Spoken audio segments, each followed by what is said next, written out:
Oh my gosh, TwitchCon this year was crazy. I did not expect I would come home feeling like a completely different person. And the strange thing is, even though I completely stepped out of my comfort zone trying to vlog for the first time and going in without any plan, this was actually the first time I felt completely comfortable at an industry event when normally I would be feeling crazy imposter syndrome. So if you're like me and you typically get imposter syndrome at events, this video might hit home for you.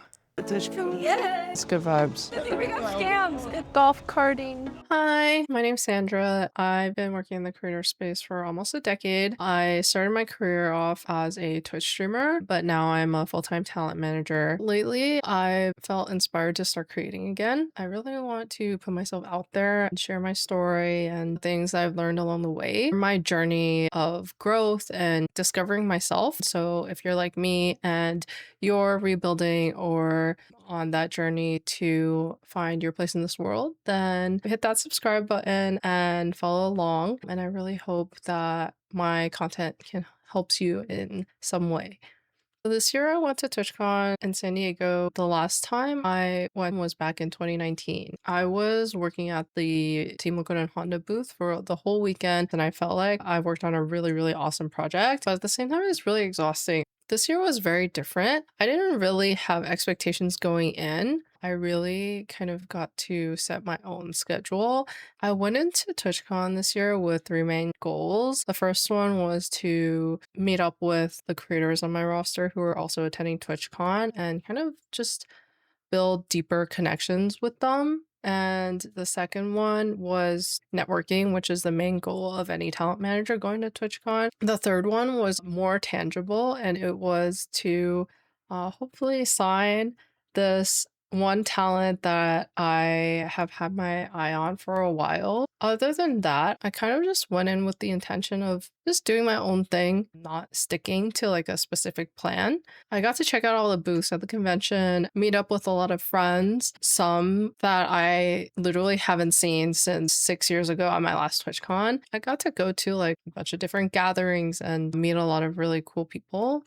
I went to a lot of mixers and parties around the convention. I went to the YouTube Creator Collective party, which was at this like arcade bar spot, which is really cool, even though it was so crowded. But they had food, they had free swag, and a lot of creators. I also went to a PUBG mixer that one of my mentors hosted. They had really good food. They even had like a K-pop dance group.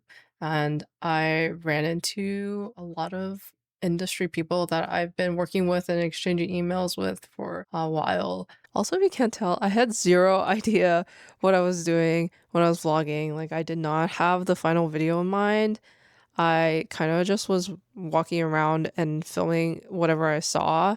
So if you have any tips for vlogging or things that you would like to see in my future vlogs, please let me know in the comments. Overall, I had a lot of freedom. I really just trusted my instincts, followed my heart, went wherever I felt made sense for me at any given time. That allowed me to be really present and connect really well with people. I wasn't stressed or overbooked. I wasn't worried about like, where do I have to be next? In the past, going to events like TwitchCon, I used to get really bad imposter syndrome, constantly overthinking. I really felt like an outsider, and I was always like kind of people pleasing or trying to fit into a certain mold or trying to impress other people instead of just being myself. This TwitchCon felt totally different because going in, I set the intention to just show up as myself and be like the most authentic I could be. I was able to really just trust that like if I showed up as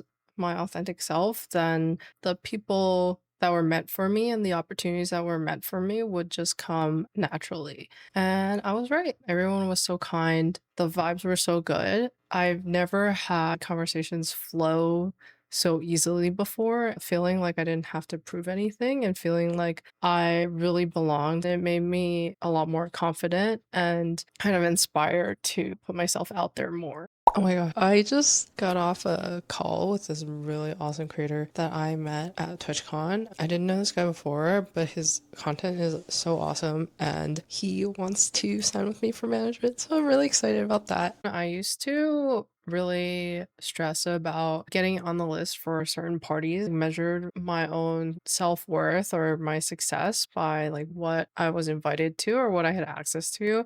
So I was always trying to prove that I was cool enough to be on the list. But this year, I've just trusted that I would end up where I was meant to be. And that's exactly what happened. Everything just happened really naturally. I was able to go to so many awesome events and spaces. For example, Red Bull had a creator club. One of my creators invited me as her plus one. Shout out Jaden. I love you. Open bar, free Nobu sushi.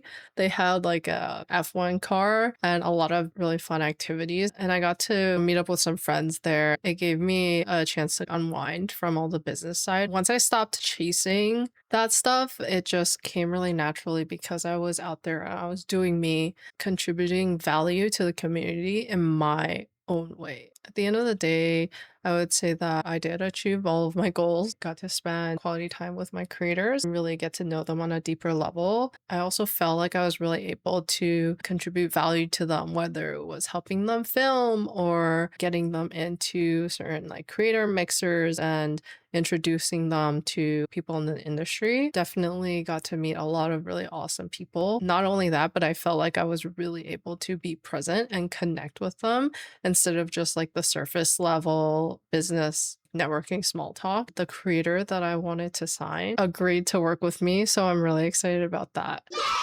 TwitchCon this year made me realize how much I've grown as a person compared to the past. I'm a lot more confident in myself, a lot less anxious than I used to be. I would say the main takeaway is when I focus on being like really real and authentic, everything just feels better. It just feels like, when I am fully my real self, then the right people and the right opportunities meets me where I am and is just meant for me and just feels right. So the reason why I wanted to share this video is because I've been in this space for almost a decade now, and even just 2 or 3 years ago, I did not have this level of confidence in myself.